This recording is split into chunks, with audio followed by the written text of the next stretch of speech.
What's good, YouTube, man? It's your boy, Mr. Brian. So, how you good? You know what I'm saying? Hey, y'all, man, look. Today, we got courtroom chaos, erupt, brawl, interference, and family showdown. Now, as for this, let's chill, let's watch, and let's enjoy. Alright? Alright. We have filed a motion for drug screening and a motion for psychological exam based upon that custody evaluation recommendations. Stop talking about it. You in the court. Things get off to a rocky start. You'll be able to respond in just a second. Ms. Kimball, you can go ahead and finish, and then Ms. Stiles, you'll have an opportunity to respond in just a minute. The judge remains calm as Kimball continues. We also have sent discovery out as we're having our motion sometime back. We ultimately never got a response. You got responses. Objection. No, I'm not talking to you, bro. Stop the damn talking. You hear her talking. Chill. Amanda, chill. Continue, man. Continue. Lacey, continue. I'm listening. Hold on, wait a second. Ms. Stiles, you just need to object, and then let me know what your objection is. Don't yell at her. Objection to hearsay. Hold on. Judge Tenike presses the mute button on Stiles, Please do. allowing Kimball to speak without interruption. And then we have an order to compel Ms. Stiles to provide dates for a deposition. Alright, so Ms. Stiles, I'm sending you a prompt to unmute. If you just unmute yourself, you can respond. Despite her disruptive behavior, the judge moves forward, attempting to get Stiles' responses to the 4 motions in question. Do you have an objection to taking a drug test? I use marijuana daily. All day, every day. You know that's illegal in Texas? What is wrong with you? That is illegal. Amanda, are you kill that? I'm thinking you're kill. Let's keep going. So I'm glad to take the drug test. Okay, it's going to be on his expense, but I'm pretty low key. We're in court. You need to be respectful. Just say Judge Tenike. Okay, it's pretty easy. So, you use marijuana all day, every day? not really all day, every day, but I use it daily. If that helps you with your interpretations. Mr. Low-key Honorable Judge Tenike. I'm not interpreting. I just said what you said. Okay. What is your response to the request for psychological evaluation? I'm not doing it, and you cannot force me to do it. You cannot physically make me go and show up. Amanda, shut up. Shut up. Amanda. Shut up, Amanda. You about to get in trouble. You about to go to jail. Shut up, Amanda. And partake in anything that I do not want to partake in. Yes or no? Do you agree or not agree? You don't get to ask me questions right now. What's your response to their motion to compel? Have you read their discovery? Ma'am, you need to answer my question. I answered your question. Alright. By now, even this low-key judge seems to be losing patience. So I'm going to warn you that it is Man, you better be quiet, man. I'm ready to be quiet. completely inappropriate to swear like that in court. Styles then pushes her camera away. Keep talking. You need to take yourself, you need to put yourself back on camera. Do the reaction. I'm gonna, sanction you $100 for every time that you swear in court, because that's not appropriate. You just need to not do it. Judge Tenike tries to get back on track. In terms of the deposition dates, what's your response to that? What dates? I ain't gonna lie, Judge. You got a lot of patience, bro. I salute you, though. You got a lot of patience. Cause me,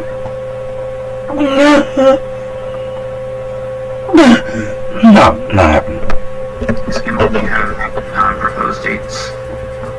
And whose expense? Mine? Because if it's mine, I'm not doing it. Sanction probation. Give me $100 fee. Whoop, whoop. Ryan, how did you marry her? I'm sorry. I'm so sorry. Ryan, how did you marry her? What you think when you marry her, bro? What you think? I don't think I was thinking. Because the way she acting is not good. I'm so sorry you separated though. I'm so glad. So glad because get you the peace of mind, bro. Appreciate it. Good. That's good. See, I don't know how you deal with that. But you got it. So I am finding you in direct contempt. Okay, one fine. Finding you $100. Okay, make it two. Damn. I said 2 words.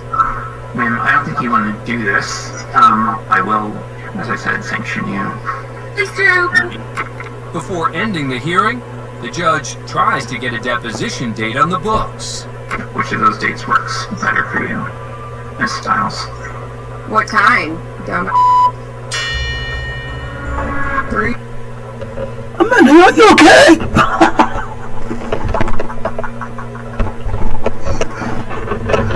Oh, what's wrong with you?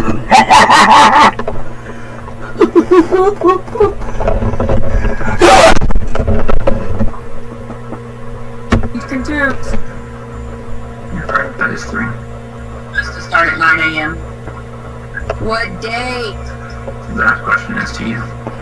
Never mind. What time? Time, date? You know these I'm things. not gonna let you look. You don't get to do this for your own pocketbook. I'm getting in for.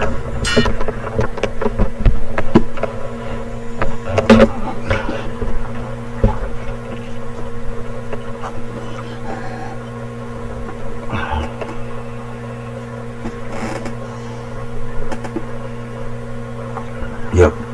They're gonna pick you up. They're gonna pick you up. Yep, they're about to pick you up. Alright, I'm gonna count that as another violation. Styles was held in contempt and ordered to pay $400 in fines. As for the child custody case, Styles later relinquished her rights to the child, including any visitation rights, and the father, Ryan Parnell, has full custody. Good.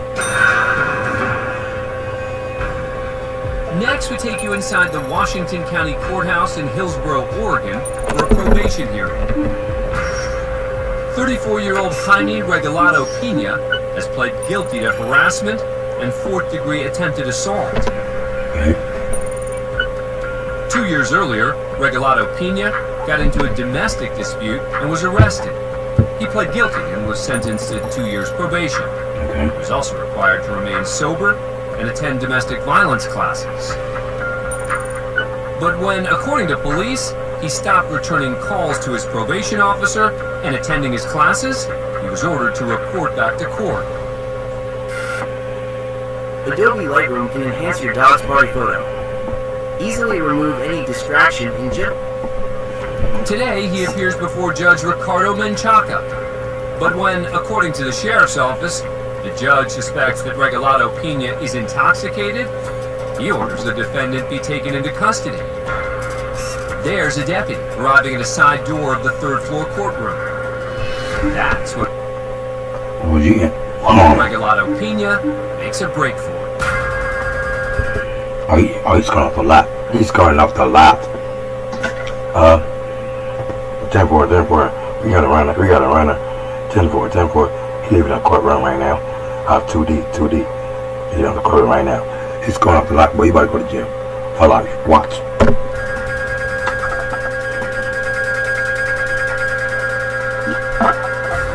When he arrives on the main floor, Regalado Pena considers this exit. But when he sees an officer headed his way, he tries a different option.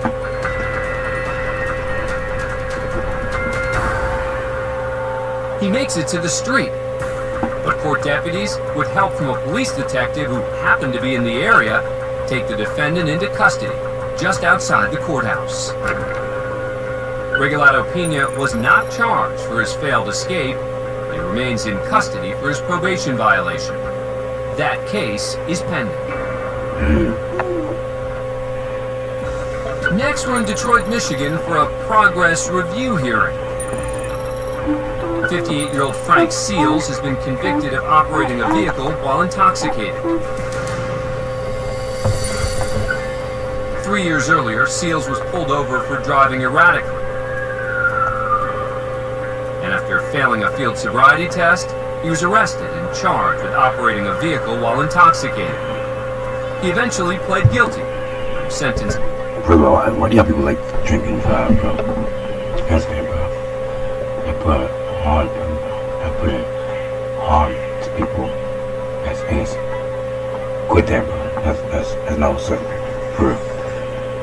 To 1 year of probation, plus 46 hours of community service and court fees.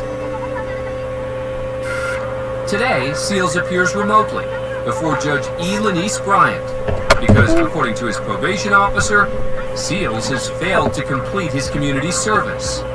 The judge instructed Seals to wait in a breakout room for his attorney, who was in another hearing.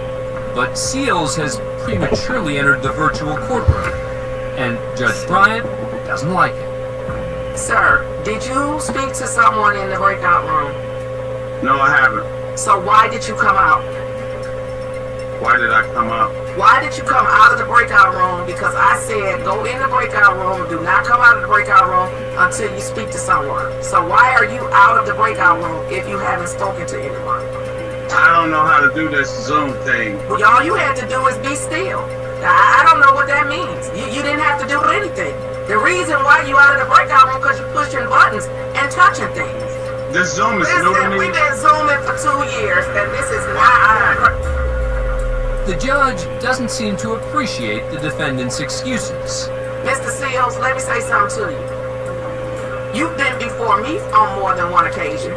So one thing we know for sure is that you've been on Zoom on more than one occasion. Now, if you don't listen, don't do it.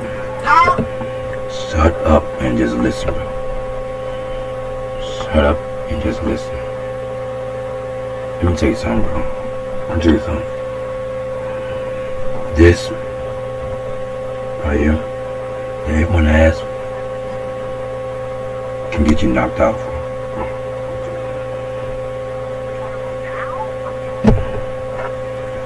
That can get you knocked out. It's not deceased. This can make or break you. Learn to shut up. Listen to people talk, bro. When they talk, you don't always have to respond. Just listen, bro. Like, just shut up and then let her talk, bro. You can put yourself in a deeper hole than you should be over a DUI. Jail. Do it. You interrupt me one more time, and it's not gonna turn out good for you. See?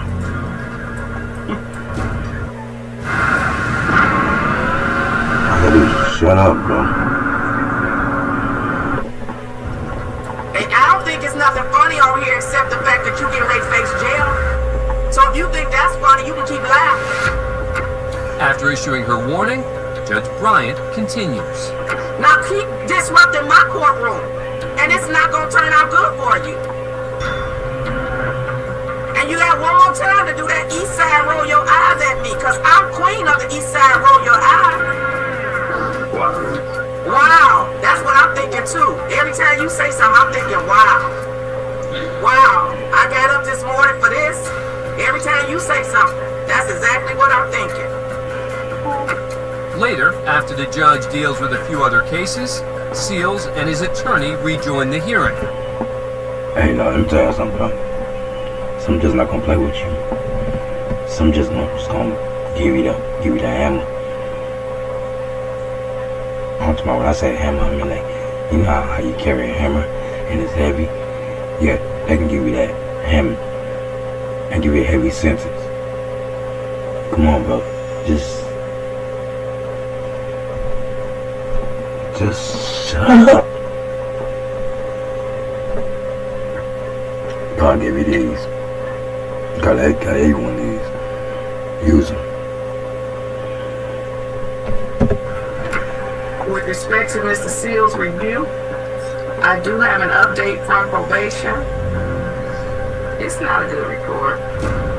So it says he still needs to complete 46 hours of community service. Do they let him lay down? What's the paper you holding up, Mr. Seals? It's community service where I completed my 46 hours. Not according to court. So who did you turn that paperwork over to? Miss Green has it. Miss Green is the one who told me that I had to report to her.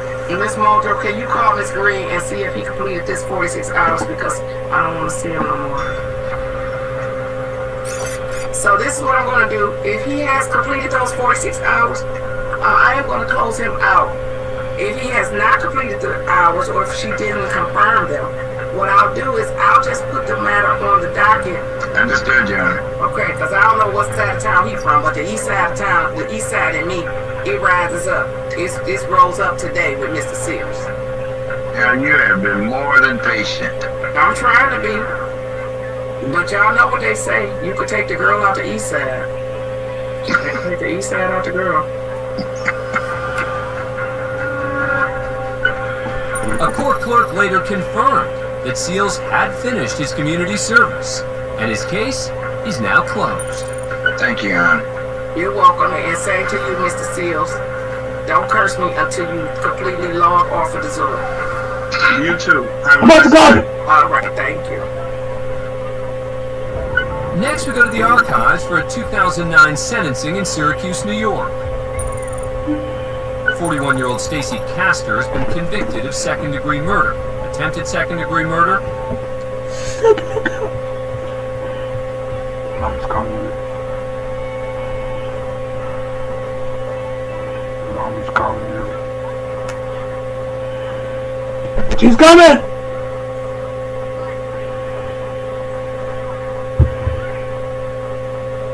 Second-degree murder. You are a murderer! Second-degree murder and attempted murder.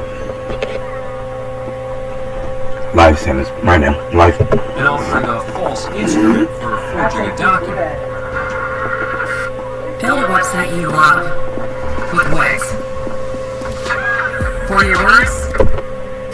4 years earlier, 48-year-old David Castor died after ingesting antifreeze. His death was initially ruled a suicide, but after investigators found antifreeze on a baster in the couple's kitchen with no trace of David's fingerprints, they began zeroing in on Castor by looking into her past.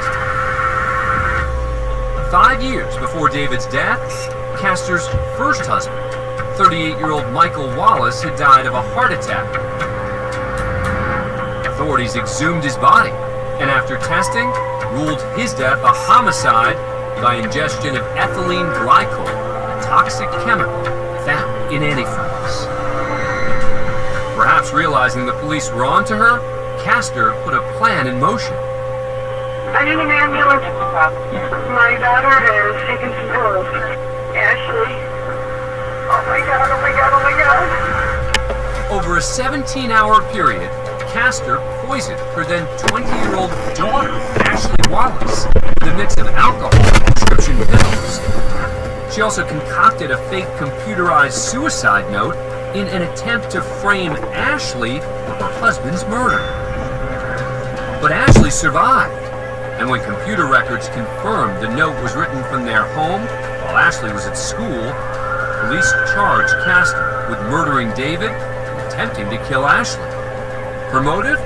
Police believe Castor wanted the payout from her husband's will and life insurance policy. At trial, Castor pled not guilty, but the jury didn't buy it. As to count number 1, murder in the second degree, what is the verdict? Castor was found guilty on all charges. Now she appears before Judge Joseph Fahey to hear her sentence. But first, Ashley, now 21, stands with her younger sister, both born from Castor's first marriage, and delivers an emotionally charged victim impact statement. She killed 2 people and tried to kill me and blame it on me. That bothers me so much. I hate my mother for ruining so many people's lives. What gave her the right to play God with people? I just don't understand how you can say you love someone and in the next breath try to kill them. As horrible as it... See, y'all, just mean a lot. I say, you gotta watch your family members, bro. They the number one that will hurt you and try to kill you. You gotta watch them, bro. DTA, don't trust anybody. Don't sign one, bro. Let's get it. Makes me feel this is goodbye, Mom. When Castor's asked if she has anything to say, she simply replies, no. That wouldn't be That's what you mean. Judge Fahey, who has some strong words for the now convicted killer. I've seen serial killers, I've seen contract killers, I've seen murderers of every variety and stripe, but I have to say, Mrs. Castor, you are in a class by yourself. What you did to David Castor can only be described as premeditated torture. Now, as bad and as evil as that is, what you tried to do to your daughter Ashley is simply something that I almost can't comprehend. You almost succeeded in murdering one child and orphaning the other. That ranks, in my judgment, as one of the most reprehensible things I think I've ever seen in the criminal justice system. When the judge was finished, he sent it to the justice.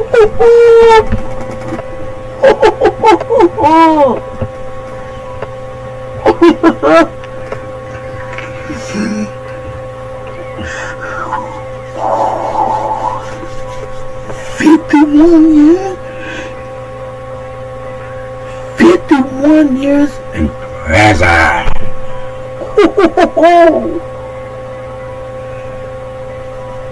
Oh, my bad. I only say 51 is over. Oh, my goodness. Yep. You're going to die there. You're going to die there. You are going to die there, bro. Oh, man. I feel sorry for you. I don't. Because why would you do that?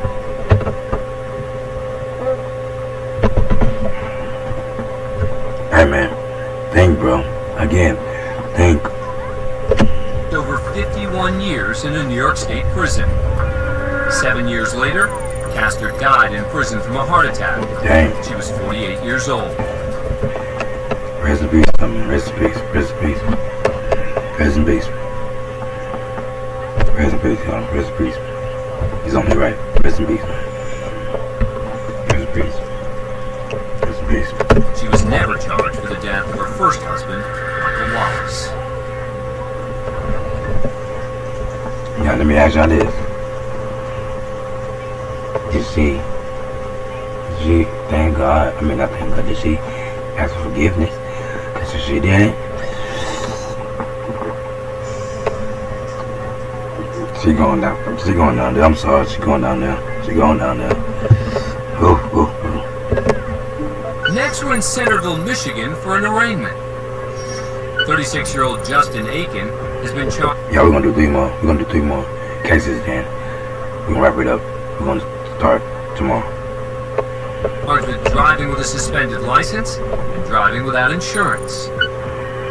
He appears today before Judge Jeffrey Middleton. I don't know whether there's any sort of plea offer at this point. What would your advice, Ms. Jackson? I advised him that he should plead not guilty, ask for a pre-trial, and pay off what is suspending him, which is basically a couple of tickets. That's not bad advice. What would you like to do, sir? Well, there's case laws here that states that the use of an automobile is necessary to the earnings of a livelihood is modern life, and then the right to operate a automobile on the public streets and highways is not a mere privilege, it is a right of a liberty, the enjoyment of which is protected by the guarantees of the federal and state constitutions. Aiken seems to be playing the sovereign citizen card, believing that certain laws don't apply to him. And a traveler has an equal right to employ an automobile as a means of transportation and to occupy the public's highways. So does that mean you want to plead not guilty? Yes. But you are woefully misinformed. Everything you just said has no meaning to whether or not you need a valid driver's license or insurance in the state of Michigan. I don't know who's teaching this, whether you learned it yourself off the internet or you got a mentor that is taking you down this rabbit hole. But everything you just said has an empty thimble's full worth of effect on anything. You seem like a nice young man. So I'm going to show you a plea not guilty.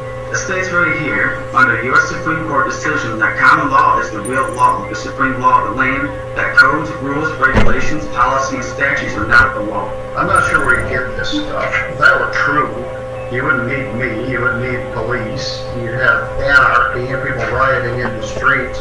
You're entitled to be misinformed, and you're entitled to believe what you want. The bottom line is you need to have a valid driver's license, you need to have insurance. When you were young, you took driver's ed, you did all the steps you needed to do to get a valid license. Correct, I did then. That was before I actually started researching into law, actual common law of the United States of America, which is common law, God's law. Legal is undoing of God's law, the legal way. That's what it comes down to. I mean, I know you don't know it. It's just, there's a whole bunch of fraud. Well, I didn't just fall off the turnip truck. I've been here for 42 years, and people have been making these harebrained arguments for years, and they don't carry any weight. And I'm sorry that you have gone down this path, but it isn't going to be beneficial. We'll see where this goes. Aiken has pled not guilty, and his case is pending. All right, good luck, sir. We'll probably talk further. That's it for this edition of Court Cam. I'm Dan. Here's how we created our desktop stop for a class project. First, brush. Now the last one for tweaking.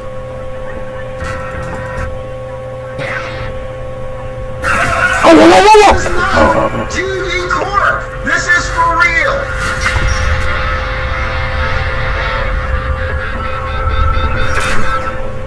First up, we go to Albany, Oregon for a hearing.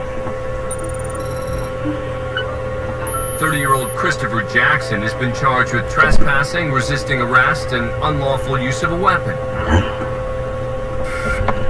3 months earlier, county officials say Jackson was walking on a private road when a resident called the sheriff's office. After Jackson refused to show ID to a county deputy and walked away, things got physical. According to the sheriff's department, Jackson and the deputy rolled down a 25-foot embankment, and during the scuffle, Jackson reached into his pocket where a box cutter was later found. Jackson was taken into custody and officially charged. Today he appears in court with his attorney, Edward Talmadge, as well as his mother, Julia Stickney. The hearing hasn't started yet, but Jackson makes himself at home.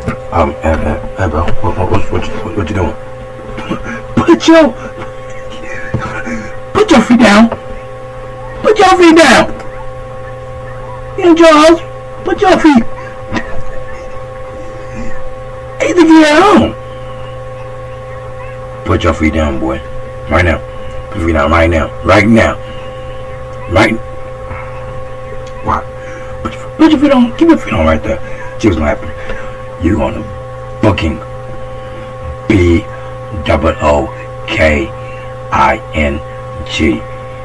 You about to get booked. Keep on. When the only court staffer present at the time, a clerk seated off camera, asks Jackson to move his feet off the desk, Jackson responds by flipping her the double bird. And when his mother tries to intervene, Jackson shoves her by the neck. Talmadge tries to... What was wrong with you? Did his mama? Did he just hit him? Oh, Jesus. You just hit your mama, boy. They gonna have fun with you in prison, boy. Bird. And when his mother tries to intervene, Jackson shoves her by the neck. Talmadge tries to calm his client, but he's not having much luck either. Eventually, Jackson lowers his fingers and things appear to settle down. Until this happens.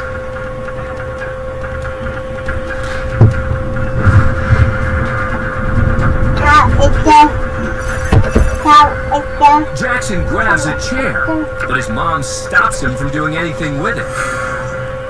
But he just grabs another one and charges at the clerk. Talmadge quickly comes to the clerk's aid as the group crashes under a desk, causing this clock to topple over. The clerk breaks free and motions to a deputy who's just entered the courtroom.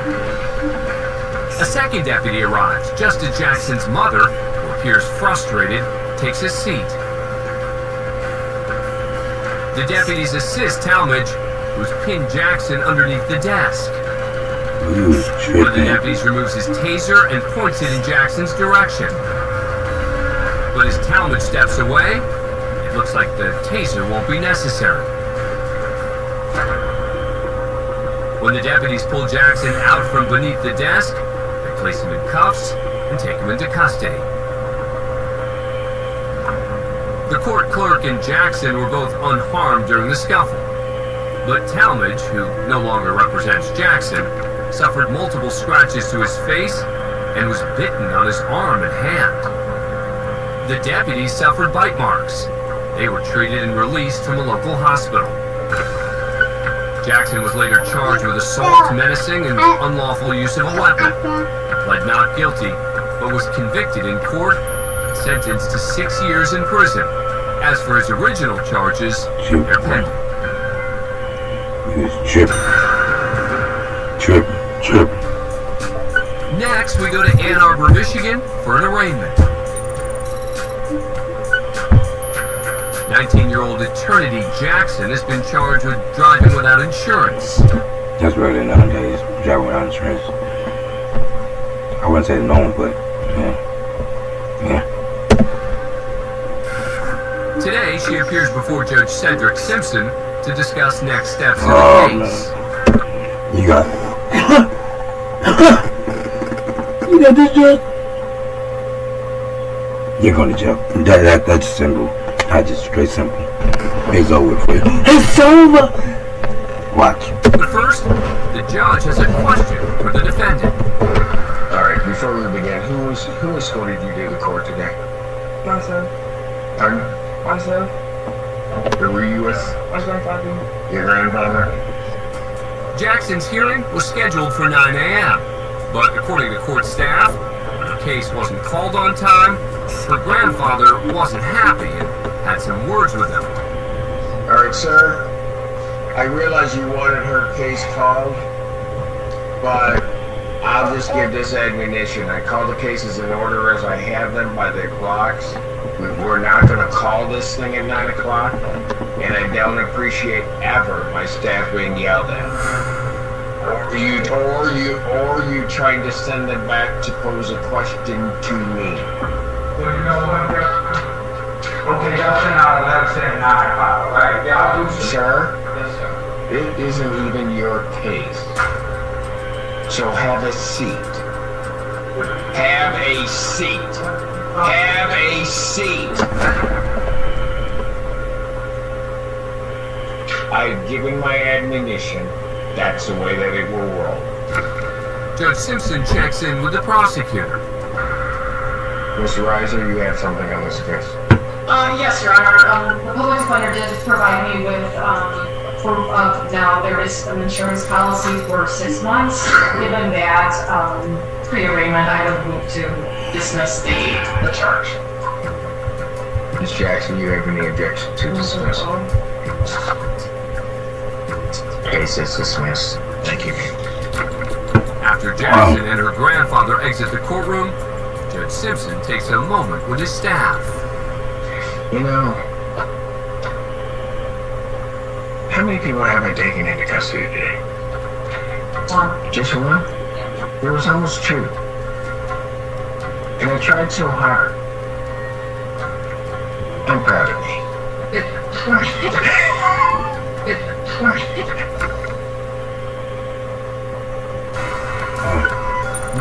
we head to Eureka, Kansas for a preliminary hearing.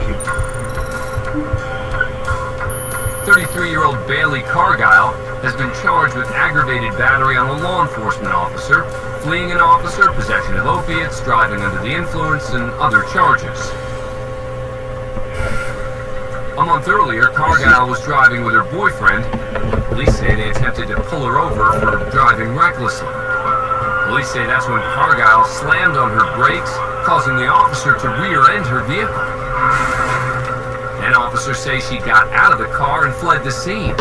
But after a brief foot chase, Cargyle was apprehended. Inside the vehicle, police say they found cocaine and methamphetamine. Cargyle and her boyfriend, 25-year-old Owen.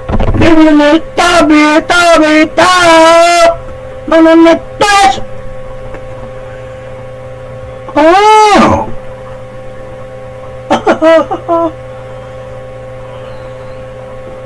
Hey, y'all, I'm gonna tell you something. A lot of kids looking at me. Don't get on mess, bro. That will make you look ugly. That will make you look ugly, bro. Don't get on there, bro. Don't get on nothing. Stay healthy, stay clean, and just live your life. Like that. And Solomon were both arrested. Solomon, who was hit with 4 drug-related charges, was released on $12,500 bond. Cargyle was held on a $45,000 bond. Today, Cargyle appears from the county jail before Judge Phyllis Webster to discuss next steps in the case. Solomon is also on the call for his case. The county prosecutor is Jill Gillette. Cargyle is represented by attorney Richard Paul. Mr. Paul, you said you wanted to be heard on bond? Yes, Your Honor. Right now she's being held on a $45,000 bond. We would ask for a $25,000 cash or surety bond. Judge, also there's a no contact order with her boyfriend. They've been together 5 years, and I would ask that the no contact order be lifted as well. Mr. Webb, what do you have to say about this request? Judge, she had 4 failures to appear on her record and has run twice. So I think 40,000 cash surety is appropriate for the charges. Judge Webster has heard enough and is ready to make a ruling. I appreciate your efforts on behalf of your client, counsel, but the modification request is denied at this time. Including the no contact order, Judge? Yes. Good, thank you. Before Cargyle returns to jail, she makes a subtle gesture towards the camera. Who are you telling you love? And the judge takes notice. Did you just violate the court's order of no contact? Sit back down. It appears Cargyle now, I love you, twice. Perhaps in the direction of her boyfriend. Who are you just mouthing I love you to? Her boyfriend, you know, I think that's kind of common sense. I mean, who else? She don't know none of y'all. Because it's a boyfriend. Did her. It's common sense. But let's continue. I feel like that's a stupid question. But whatever. No, I was just saying that I'm not ready to go. No, like I'm not done. I can replay the tape.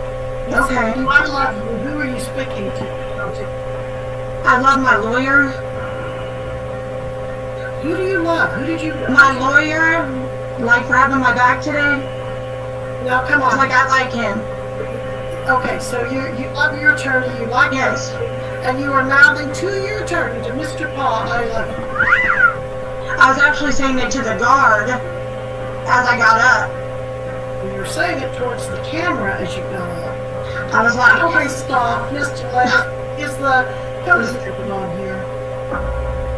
Judge, he's on here. Is Owen Solomon your boyfriend of 5 years? Yes, Your Honor, he is. And you didn't know he was on here? I I can't see, there's a lot of different people up on the screen, and it was you were the big one. Okay. I was literally talking to the CEO. No, I don't buy that. You were looking at the screen. Your mouthing was very clear. See, this is why I can't trust you to have a bond modification. You just burnt some serious bridges on credibility with the court because you just showed me you don't have respect for the court. You don't have respect for your attorney, even though you claim he's the one you love. In any event, go ahead and leave. Go to jail now. And just thank you, Your Honor. Alright. Cargyle was later released on her $45,000 bond and has yet to enter a plea. If found guilty, she's facing up to 33 years in prison. As for Solomon, he was charged with possession of narcotics, possession with intent to use drug paraphernalia, and other drug-related charges. If found guilty, he's facing up to 11.5 years in prison. Both Cargyle and Solomon's cases are pending. Next, we go to Painesville, Ohio for a probation violation hearing. 3 years earlier, 40-year-old Brian Coaches was convicted of aggravated drug trafficking and possession of cocaine. He was initially sentenced to 30 months in prison, but after serving just 8 months, he was placed on probation for 5 years, with the condition he undergo regular drug and alcohol testing. But when Coaches overdosed after taking a pill laced with fentanyl and then admitted to using methamphetamine, he was taken back into custody. Today, he appears before Judge John O'Dell. That's long term drugs, bro. Once you start using them, it's hard to stop. It's hard to stop. You can't get mad at the drug when the drugs work. You can't get mad at people for taking them. That's how I feel. Y'all let me know what y'all think. Y'all think I'm right? Y'all think I'm wrong? I think I'm right. To see if his probation will be revoked. Coaches is represented by attorney James Matthews. Mr. Coaches would like to waive his right to both a probable cause and final hearing and or plead guilty to the indictment. Is that what you want to do? Yes. All right, I'll accept your guilty plea and find you guilty. So what's going on here? Well, I screwed up. Where were you getting the meth? A couple of my friends that I know. Okay, who are you getting the meth from? His friend, I know. So let's hold on. Don't you see he ain't trying to snitch, bro? You see that, right? So he ain't gonna give it up.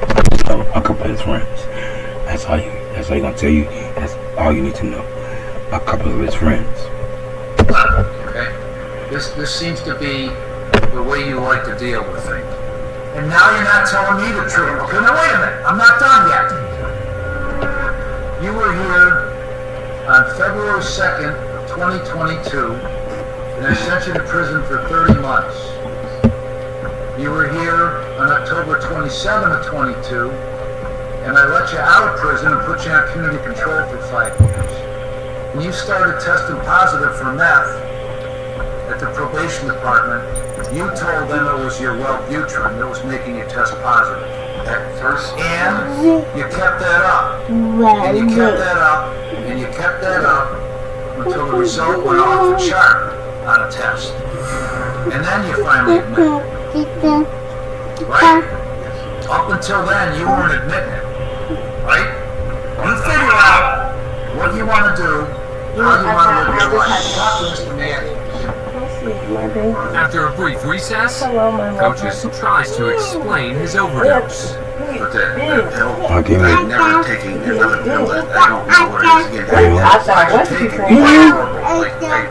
it was just a regular Percocet, and my back was kind of hurting, and I was like, yeah, I know I shouldn't have done it, but that was the worst thing I've ever been through. Whose pill was that? This girl I met on Facebook dating. Okay, and you just decided to take, what, she gave you a pill? She left it there. She was at my house and then she left, and then I know she was sitting there. And I don't even know why it was left. Like, she must have forgot it or something, or fell out of her purse or something. You ever hear of fentanyl showing up and otherwise, what is it? You ever hear of fentanyl left? Like, she must have forgot it or something, or fell out of her purse or something. You ever hear of fentanyl showing up and otherwise, what is reported to be prescription medication? Yeah, I've heard of that, but you took it anyway. Well, I didn't think it was. I mean, I thought. Well, how did you know it wasn't? And you didn't. Okay? Why don't you stop being so selfish? This whole thing is about you being selfish. Knock it off. Why don't you grow up? You're either going to stop acting like a selfish brat, or you're going to be dead again from the next thing. You can shake your head no, but you're sitting here. I sent you to prison, I let you out, and you're sitting here again. Because you're a selfish brat. Then don't do it no more. If you don't want to do it, then don't do it.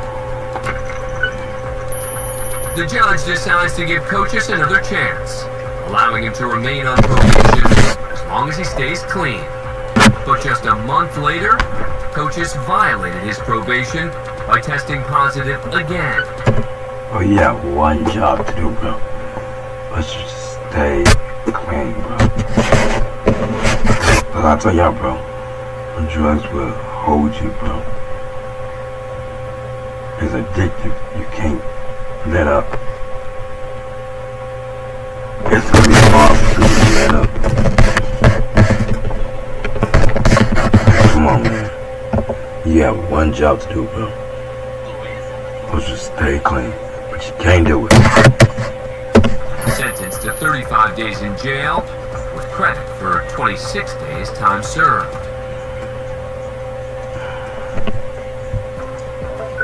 Next, we're in Detroit, Michigan for an arraignment. 36-year-old Jonah Lee Edward Green has been charged with DWI, speeding, driving with a suspended license, and several other charges. Make sure you put the Vaseline on. Today, Green appears before Judge Sean Perkins to find out if he'll be offered bond. L.S. Berry Jr. on behalf of the defendant, Your Honor. For purposes of arraignment by class stand. What's yours, bro? $500 personal bond. I'm dizzy. Gonna be testing once a week. She's dizzy too. Sorry, babe. Alcohol. I'm gonna have you testing one time per week. You no leaving the state without the court's permission. No drinking. Your dependency of this case. Let's get probation in here now. Can you wipe the forehead? So they can assist in you testing and make sure that you're testing. I'm not an alcoholic. Listen, I didn't say you were an alcoholic. Is it when I see this charge, everybody's got to go through the same procedure. Joining the hearing is probation officer Jennifer O'Driscoll, who spoke with Green in a breakout room earlier that day. I did speak with the defendant regarding the testing. The defendant? Yes. I did tell him that you would need to report tomorrow. Nothing. I don't know. Wait a minute. That's what I'm talking about. Everybody's going to be orderly in here. Alright? Green, who's turned his camera off, is claiming he's unable to get to the testing center on the west side of Detroit. Okay, Mr. Green. Turn your camera on, please. I want to see you. Take your hat off, please. I want to see you in the.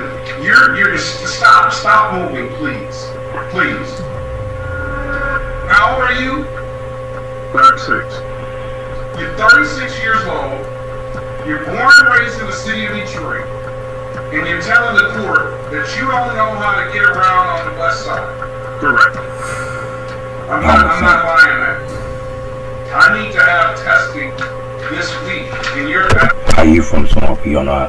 Are you from somewhere, born and raised in that city and state, but you don't know how to get to somewhere you need to go for a test, but you don't, but you're not, but you're born there, but you don't know how to get there. That doesn't make sense. I don't have to. Stop trying. Stop making yourself look like a fool, boy. Go take that test, boy. I'm not buying the fact that you can't get there by 8 o'clock tomorrow. How can you learn it? I don't know where I'm going, sir. I mean, I could call them on my phone. Yes, sir. You can figure it out.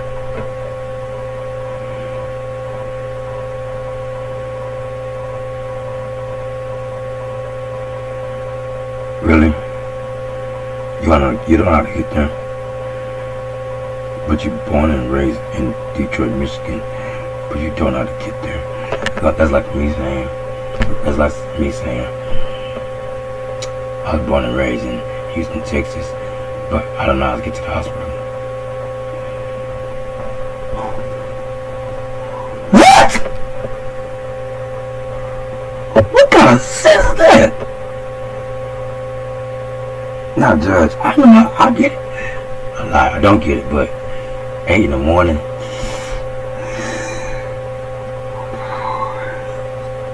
Now, what does that mean? Works at nighttime, you know. Me personally, I can't wake up at 8 o'clock in the morning. Sorry. I think you push it back. It's like at least 10, 11. I mean, that's okay. I can do that. But, dude, you from Detroit, Michigan, bro. And you don't know how to get to a testing site. That doesn't make sense. No one's stupid, bro. Goodness gracious. You're 36 years old. You're a grown man. You're moving around pretty good on the camera. Yeah. Because my back is hurting. I can't sit down and stand up due to my injury too long. So, listen. I want you tested tomorrow, and you're gonna have to figure it out. You expect me to walk tomorrow because I don't have no money. I don't have a dollar to my name. I'm done. Man, you a man, bro. I don't know. Every man should have at least some money in his name, bro. Every man. I don't care what your circumstances is. You should have at least $1 to your name, bro. You having $0 and 0 cents as a man, bro. That doesn't make sense. Something's off. Something's real bad. You need to fix it expeditiously. Fix it now. Or else it's gonna fix you. Fix it. Make your own decisions, and you do what you do. I'm gonna do my job. Trial date is April the 29th at 9 a.m. Tomorrow, you need to have testing done by 8 o'clock p.m. So I just have to beat you guys. That's the only way. It's me against the world. Don't put me in it. Because I didn't give you the ticket, and I'm just here doing what I do in my job, alright? Green did not show up for testing the next day, but he did appear the day after that. His test came back negative, and his attorney informed the judge that getting to the testing site on the west side of Detroit was no longer an issue. Green pled not guilty to the charges, and his case is pending. That's it for this edition of Court Cam. I'm Dan Abrams. Thanks for watching. Hey, man. If y'all liked it, man, subscribe to me. Like the video. Share it. You know what I'm saying? Give me more likes. Put the comments under in the comment section. It's your boy Brian. Why you crying? I'm gone. Gone, homie.